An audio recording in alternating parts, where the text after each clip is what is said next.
The focus of this session is insurable interest for the national portion of the life insurance exam.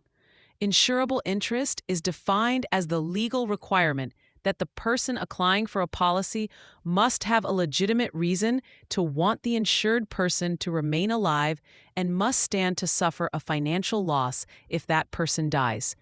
This concept is fundamentally about preventing insurance from becoming a form of gambling or a wagering contract. If you could simply take out a policy on a total stranger, you would essentially be betting on their death, which creates a significant moral hazard and goes against public policy.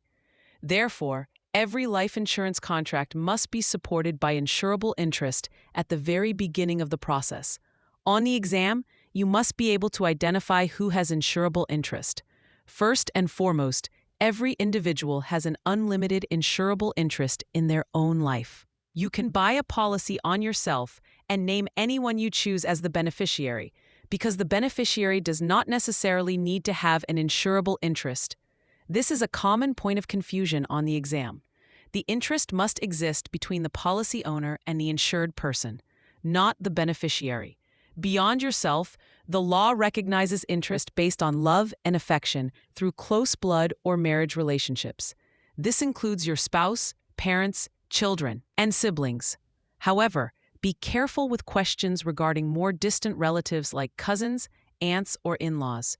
Generally, these relationships do not automatically create an insurable interest unless there is a clear and documented financial dependency.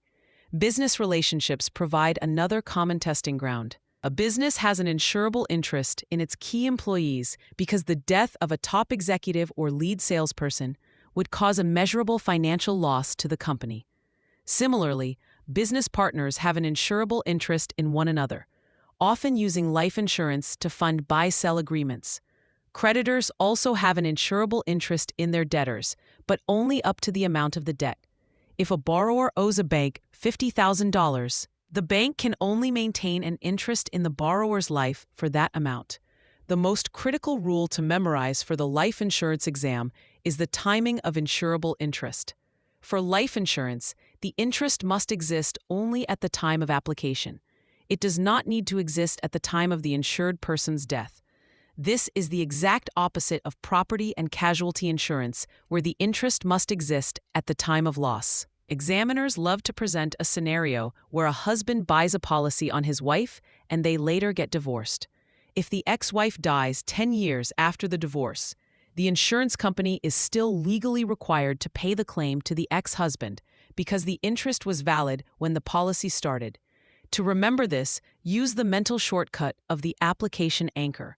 This phrase reminds you that the legal requirement is anchored solely to the moment of application. Another trap to watch for is the difference between having an interest and having consent. Even if you have a valid insurable interest in someone, such as a business partner, you generally cannot take out a policy on them without their written consent unless they are a minor. If the exam asks about the validity of a policy where interest exists but consent was not obtained, the lack of consent can make the policy unenforceable. Always look for both elements in the question stem. Finally, remember that if a policy is found to lack insurable interest at the time of application, it is considered void from the beginning. The insurer will typically return the premiums, and the contract will be treated as if it never existed because it was essentially an illegal wager. By focusing on the timing and the specific relationships allowed, you can avoid the most common pitfalls on this section of the national exam.